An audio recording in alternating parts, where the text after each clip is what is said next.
नमस्कार, मैं वैशाली। आप देख रहे हैं India live today 24 news channel. आइए रुक करते हैं आज की बड़ी खबर पर। लोकसभा चुनाव में मिली हार ने भाजपा की बढ़ाई मुश्किलें। सिरसा में सैलजा की जीत से नए समीकरण बनेंगे। सिरसा संसदीय सीट पर मिली करारी हार ने भाजपा के लिए आगामी विधानसभा चुनाव की लड़ाई मुश्किल कर दी है। निष्ठावान कार्यकर्ताओं की अनदेखी भाजपा को भारी पड़ गई है। ऐसे में भाजपा के समक्ष पार्टी के अंदरूनी असंतोष को शांत करने के साथ साथ जनता के बीच फिर से विश्वास हासिल करने की दो तरफा चुनौती रहेगी। सिरसा संसदीय सीट में आने वाली तीनों विधानसभा क्षेत्र में से एक में भी नहीं जीत पाने से भाजपा के प्रति सत्ता विरोधी लहर का सीधा संदेश गया है।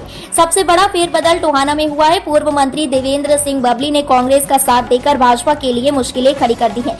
यहां से सुभाष बराला राज्यसभा सदस्य बनने के बाद विधानसभा चुनाव में टिकट नहीं मिलने की संभावना जता चुके हैं। ऐसे में बबली को टक्कर देने के लिए भाजपा के लिए नया चेहरा ढूंढना ही पहली चुनौती रहेगी।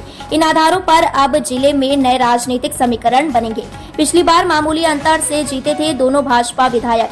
दरअसल 4 जून को आए लोकसभा चुनाव के नतीजों में इंडिया गठबंधन प्रत्याशी कुमारी सैलजा ने टोहाना से 48,411, रतिया से 36,332 और फतेहाबाद विधानसभा क्षेत्र से 22,641 वोटों की लीड पाई है। अगर साल 2019 के चुनावी समीकरण देखें तो 3 में से 2 सीटें भाजपा ने जीती थी, मगर दोनों ही जगह जीत का अंतर बेहद कम था। फतेहाबाद में दुड़ाराम 3,300 वोटों से, जबकि रतिया में लक्ष्मण नापा सिर्फ 1,216 वोटों से जीते थे।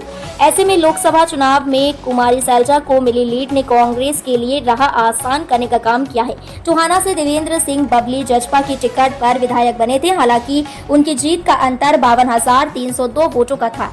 फतेहाबाद विधानसभा की स्थिति साल 2019 के चुनाव में विधायक दुड़ाराम ने भाजपा उम्मीदवार के तौर पर 77,369 वोट हासिल किए थे। दूसरे नंबर पर रहे जजपा के प्रत्याशी डॉक्टर वीरेंद्र सिवाच ने 74,069 वोट पाए थे। उस समय कांग्रेस उम्मीदवार प्रहलाद सिंह गिल्लाखेड़ा 20,898 वोट लेकर तीसरे नंबर पर रहे थे, मगर अब डॉक्टर वीरेंद्र सिवाच कांग्रेस में शामिल हो चुके हैं। साथ ही जजपा को वोट बैंक अब कांग्रेस की तरफ शिफ्ट हो चुका है। अब तक के लिए बस इतना ही। फिर होगी आपसे मुलाकात ऐसी एक और बड़ी खबर के साथ। तब तक के लिए नमस्कार। देखते रहिए India live today 24 news channel. देश की आवाज ऐसे ही लेटेस्ट अपडेट्स के लिए हमारे चैनल को सब्सक्राइब करें और तुरंत नोटिफिकेशन पाने के लिए बेल आइकन प्रेस करना बिल्कुल ना भूलें। यदि आप हमें फेसबुक के माध्यम से देख रहे हैं तो हमारे पेज को जरूर फॉलो करें। धन्यवाद।